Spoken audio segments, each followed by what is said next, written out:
6h46, nous ouvrons le kiosque d'Europe 1. Thomas Soto.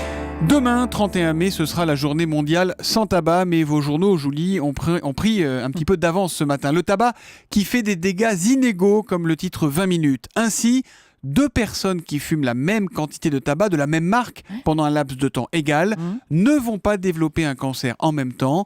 L'un sera peut-être même épargné toute sa vie.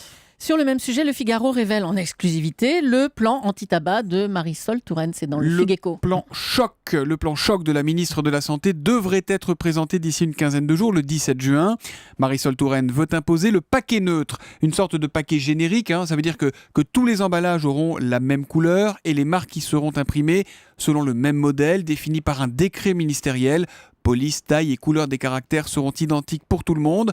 Bref, Julie, les logos qui restaient jusqu'ici avec les prix, la dernière arme marketing des cigarettiers, seront bannis des paquets. Il s'agit d'éviter, d'inciter les jeunes à commencer à fumer, d'être séduits par tout ce marketing. Mais il y aura toujours les images chocs sur les paquets. Oui, ça ne changera pas. Le Figaro nous explique que la ministre de la Santé veut en fait aller plus loin que ce qu'impose la directive anti-tabac prise au niveau européen.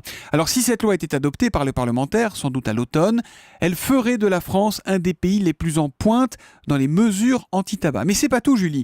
La ministre de la Santé veut également rendre possible un certain nombre d'actions de groupe afin, dit-elle, de franchir une nouvelle étape dans le droit des malades. Les fumeurs pourraient ainsi s'associer pour faire condamner les industriels du tabac à de très très lourds dommages et intérêts.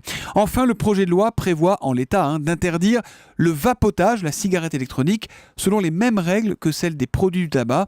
Autrement dit, on ne pourrait plus vapoter dans les lieux publics. La Dépêche du Midi revient sur ce gagnant de l'euro-million qui va donc donner 50 millions à des associations. Et cet habitant de Haute-Garonne dont on vous parlait dès hier matin et qui fait aussi la une du Parisien. On y apprend que ce quinquagénaire sans enfant, qui se définit comme un généreux donateur anonyme, va quand même surveiller de près l'utilisation de l'argent qu'il va remettre à ces associations caritatives. Notez encore que le Parisien Magazine, cette fois, nous propose un numéro spécial Brésil, avec beaucoup de i, ils ont écrit ça en une, avec un débat pour ou contre adapter les horaires au mondial, où l'on apprend qu'en Allemagne, les syndicats ont obtenu de décaler les horaires de travail pour que les salariés puissent suivre la Coupe du Monde.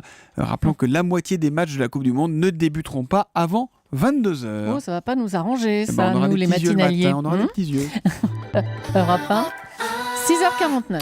À la une des régions, votre rendez-vous quotidien avec une actualité régionale. Et ce matin, Émilie Bonneau, c'est une photo qui vous a interpellé, photo que l'on trouve à la une de l'Union de Reims. Et oui, celle d'un homme, revolver à la main, passager d'une voiture qui vise l'objectif. On a l'impression qu'il est littéralement en train de nous tirer dessus. Et à ce moment-là, il est vraiment en train de tirer sur celui qui prend la photo, un jeune de 27 ans, sorti indemne, qui raconte dans le journal qu'il a eu le temps de photographier donc son agresseur. Ah oui, ça s'est passé dimanche dernier dans un quartier de Reims. Il l'a photographié pour prouver que c'était lui, puisqu'il a tout de suite reconnu cet homme avec qui il est en froid. Cet homme qui a tiré 3 fois à 2 mètres de distance. La victime est parvenue à se cacher derrière une voiture.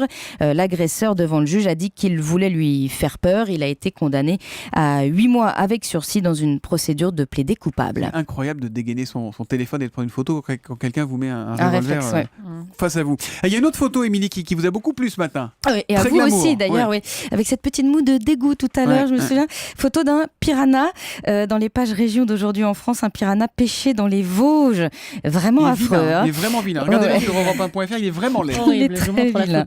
Et sans doute, il a été relâché par son propriétaire. Il a mordu un pêcheur à un doigt. Peut-il proliférer ? C'est quand même la question qu'on se pose ce matin. Alors ? Non, répond le gérant d'un magasin qui vend des animaux exotiques. La température est bien trop froide dans les étangs vosgiens pour que ce genre de spécimen puisse survivre. C'est donc à lire dans Aujourd'hui en France. Merci beaucoup, Émilie Bonneau.